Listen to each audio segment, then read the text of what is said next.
그러면 이 하박국의 이름의 뜻이 뭘까요?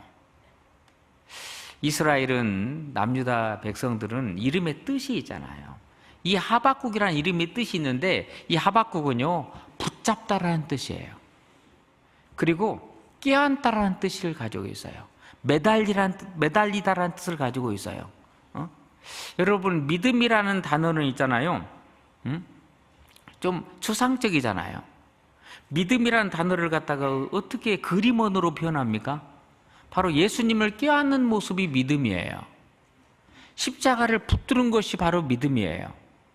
하나님의 언약을 매달리는 것이 바로 믿음이라는 것을 알 수가 있습니다. 그래서 우리가 믿는 핵심적인 진리가 뭡니까? 오직 의인은 믿음으로 말미암아 살리라. 바로 우리가 전하는 핵심적인 진리 아닙니까? 로마서 1장 11절, 또 갈라디아 3장 11절, 또 히브리 10장 38절, 바로 신약 성경에 기록되어 있습니다. 중요하기 때문에 반복적으로 기록된 거예요. 그러면 구약 성경에도 기록됐을까요? 기록되어 있습니다. 방금 전에 읽었던 말씀인데 하박국 보겠습니다. 하박국 2장 4절 보겠습니다. 보라, 그의 마음은 교만하며 그의 속에서 정직하지 못하니라. 같이 읽겠습니다.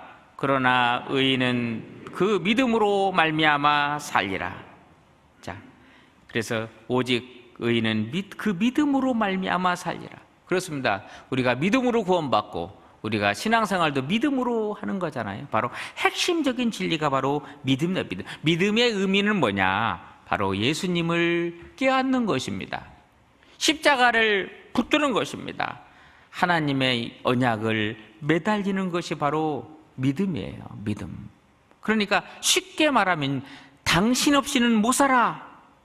그게 믿음입니다. 쉽잖아요.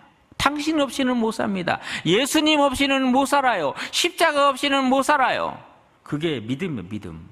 고린도전서 15장에도 믿음에 대해 설명하고 있는데 고린도전서 15장 보겠습니다.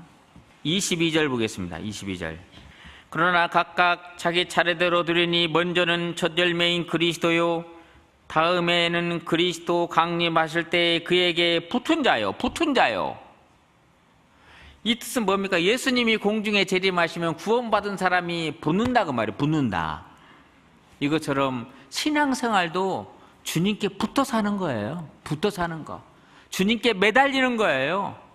그것이 바로 신앙생활이라는 것을 알 수가 있습니다. 우리가 인생을 구원받고 나서 쭉 인생을 살아가는 가운데 많은 구원받은 뒤에도 의문이 있어요. 구원받은 뒤에도 있잖아요. 여러 가지 하나님께 질문할 것이 있다 그 말이에요. 엘리야도 그렇습니다. 엘리야도 많은 어려움이 있어서요. 사도 바울도 마찬가지예요. 그때마다 하나님께 나아가는 것이 그게 방법이에요. 하나님께 물어보는 거예요. 하나님, 이런 일이 있는데 그거 어떻게 합니까, 하나님? 이 하박국처럼 하나님께 물어봐야 됩니다. 여러분, 하나님의 뜻을 아는 방법이 딱 두 가지예요. 크게. 첫 번째는 하나님 말씀입니다. 우리는 말씀을 통해서 하나님의 뜻을 알 수가 있어요. 두 번째는 뭐냐? 바로 기도입니다. 기도. 하박국은 하나님과 대화라는 기도 속에서 결국 하나님이 가라사대 답을 얻고 그리고 하나님께 감사의 찬양을 드렸잖아요. 우리도 마찬가지. 우리도요. 구원받은 이후에 때마다 일마다 고난과 어려움이 있어요. 그때마다 하나님 앞으로 달려가야 돼요. 하나님과 대화해야 돼요. 하나님께 기도해야 돼요. 그런 가운데 기도 응답을 받고 하나님께 감사의 찬양을 드릴 수가 있다는 거예요. 여러분, 구원받은 사람의 특권은 기도라는 거 아십니까? 기도. 다니엘이 바빌론에 잡혀갔어요. 결심하는 첫날부터 들으신 바 되었다. 얼마나 은혜로운 말씀입니까? 구원받은 사람이 기도하잖아요. 주님이 다 들으셔요. 근데 생각해보면요, 이렇게 대전교회만 돼도 이렇게 많은데 전 세계적으로 보면 구원받은 사람이 적지 않잖아요. 어떻게 하나님이 다 들을까? 하나님께서요, 생명의 줄로 다 연결시켰어요. 하나님과는 직통 전화입니다. 직통 전화예요. 우리가 하나님께 기도하는 거 한 라인이라니까, 한 라인. 바로 연결. 기도에 항상 힘쓰고 기도에 감사함으로 깨어있으라. 구원받은 그리스도인의 특권이 바로 기도라는 걸 잊지 마셔요. 영적 전쟁에서 싸워 승리하기 위해서는 통신이 필요해요. 그 기도예요. 기도. 여러분, 기도가 막히면 죽잖아요. 구원받은 그리스도인이 영적 싸움에서 이 기도를 놓치잖아요. 하나님의 특권인 이 하나님께서 우리에게 주신 특권을 사용하지 않잖아요. 그러면 영적 싸움에서 승리한다는 보장이 없습니다. 없어요. 이 하박국은 늘 하나님께 매달리고 하나님께 기도했어요. 결국 응답을 받고 하나님께 감사의 찬양을 드렸다는 것을 알 수가 있어요. 그리고 여기 하박국서에 보면 있잖아요. 하박국 2장 보겠습니다. 2장 1절, 내가 내 파수하는 곳에 서며 성루에 서리라. 이 파수하는 곳이 성이잖아요. 성루, 성벽입니다. 서리라. 그가 내게 무엇이라 말씀하실는지 기다리고 바라보며 나의 질문에 대하여 어떻게 대답하실는지 보리라. 그리하였더니, 여기에 보면 기다림이 나와요. 기다리고 바라보며, 간절히 기다리고 바라봐. 하박국은 하나님께 기도했어요. 질문했어요. 그리고 기다리는 거예요. 여러분, 우리가 왜 하나님께 기도 응답을 받지 못합니까? 기다리지 못하기 때문에 기도 응답을 못 받는 거예요. 정말 그 어떤 의문이 있으면 그 기도를 하면 그 기도 응답 받으려는 그런 간절한 그런 마음으로 기다리는 것이 굉장히 필요하다고 생각이 됩니다. 기다림. 그래서 성경에 이런 말씀이 있어요. 시편 한번 보겠습니다. 시편 40편 보겠습니다. 40편 1절, 내가 여호와를 같이겠습니다. 내가 여호와를 기다렸더니 귀를 기울이사 나의 부르짖음을 들으셨도다. 여기 보면 내가 여호와를 기다렸더니, 이 기다림이 굉장히 중요한 거예요. 귀를 기울이사 나의 부르짖음을 들으셨다. 기도 응답을 해주셨다라는 그런 말씀입니다. 자, 모세는 40년 동안 애굽의 문화를 익혔잖아요.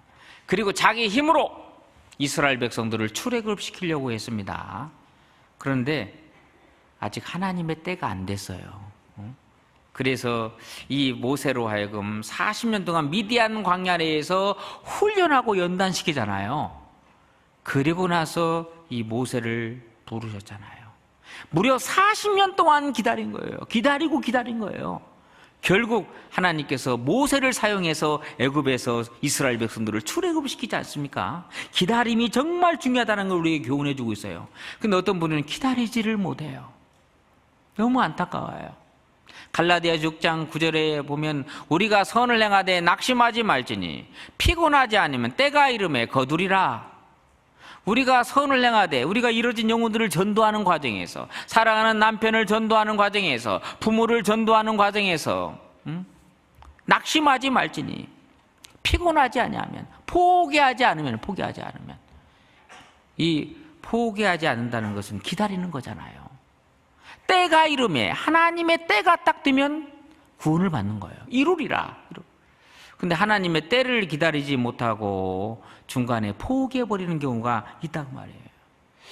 여러분, 중간에 포기하면 결과적으로 결실이 없는 거예요. 근데 어떤 사람은 보면 10년을 기다리고, 어떤 사람을 보면 20년을 기다리고 결국 아버님이 구원받고 어머니가 구원받고 남편이 구원받잖아요. 그런 사례들이 주위에 있지 않습니까? 아무리 큰 산과 같은 그 강팍한 사람이라 할지라도 참고 기다리면, 기도하고 참고 기다리면 때가 이름에 거두리라. 하나님께서 그 열매를 거둔다는 거예요. 정말 그렇습니다.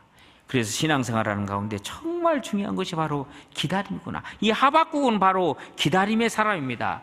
결국 하나님의 응답을 받지 않습니까? 응답을 받아요. 여러분, 엘리야가 이제 이세벨이 엘리야를 죽이려고 했습니다. 이 엘리야가 저 부엘세바까지 갔어요. 부엘세바에 가서 하룻길 든든한 광야에 가서 로봇 나무 밑에서 죽기를 정했어요. 내가 넉넉하오니 내 생명을 취하옵소서. 하나님께서는요, 이 천사를 보내서 떡과 물을 줬고 다시 또 잠을 자게 하고 떡과 물을 줬어요. 그리고 호렙산으로 이끌었어요. 그리고 강한 바람이 불었습니다. 그 가운데 하나님이 안 계셨어요.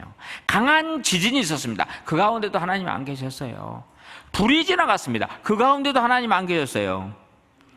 바로 주님은 어떻게 등장했습니까? 세미한 음성으로 엘리야에게 말을 했습니다. 자, 지금도 마찬가지예요. 주님은 세미한 음성으로 여러분이 기다리잖아요. 여러분의 기도를 응답하신다라는 것을 알 수가 있어요. 그래서 왜 이 강한 이 바벨론을 통해서 남유다를 심판하러 갑니까, 주님? 그에 대한 응답을 기다리는데 결국 하나님께서 응답을 해주십니다. 그 응답 내용이 하박국 2장에 기록되어 있는데 보도록 하겠습니다. 하박국 2장 2절 3절입니다. 2절 3절. 여호와께서 내게 대답하여 가라사대 너는 이 묵시를 기록하여 판에 명백히 새기되 달려가면서도 읽을 수 있게 하라. 이 묵시는 정한 때가 있나니 그 종말이 속히 이르겠고 결코 거짓되지 아니하리라. 비록 더딜지라도 기다리라. 지체되지 않고 정령 응하리라. 답을 찾았어요. 자, 여기에 보면 이 3절에 이 묵시는 정한 때가 있나니 그 종말, 바벨론, 그 종말이 속히 이르겠고 결코 거짓되지 아니하리라. 비록 더딜지라도 기다리라. 지체되지 않고 정령 응하리라. 결국 이 악한 바벨론도 멸망당하는 것을 알게 되었습니다. 그런데 이 바벨론이 멸망당하면서 그렇게 기뻐할 이유가 뭘까요, 대체?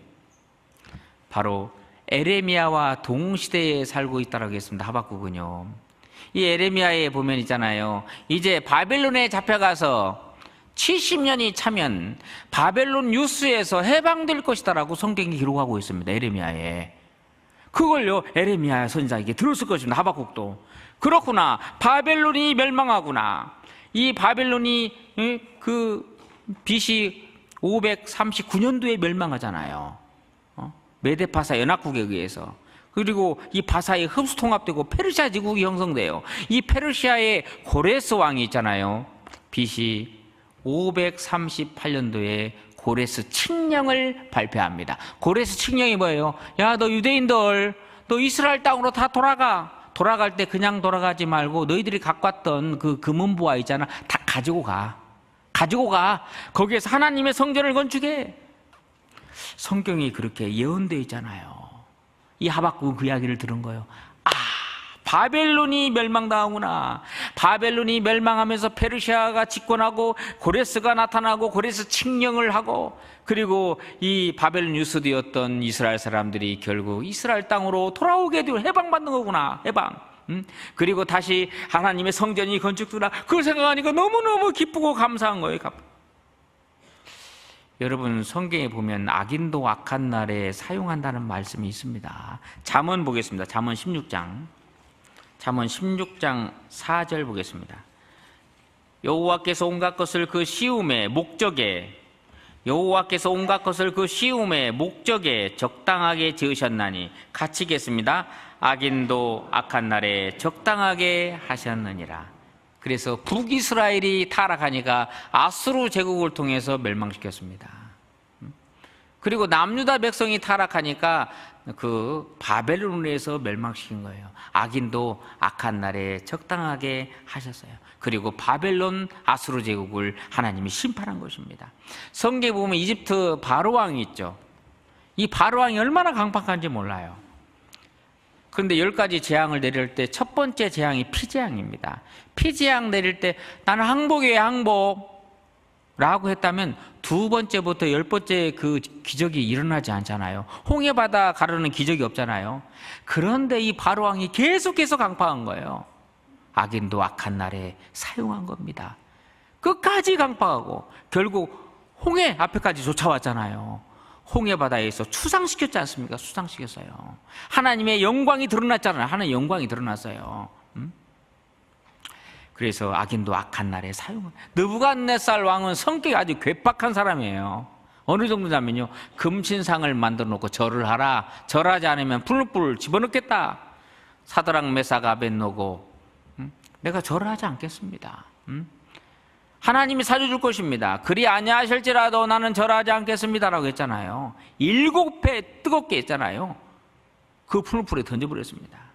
3명은. 근데 4명이 왕 돌아다니고, 한 분은 바로 예수님이잖아요. 예수님. 나중에 느부갓네살 왕이 그걸 알게 되었어요. 결국 바벨론 전역에 하나님을 알리게 되었잖아요. 악인도 악한 날에 적당하게 하셨느니라. 때로는 우리가 신앙생활 하면서 주위의 이방인들에게 많은 핍박도 당하고 왕따도 당하고 어려운 일을 당해요. 직장 내에서도 그런 일을 당하는 사례들이 종종 있습니다. 왜 그럴까요?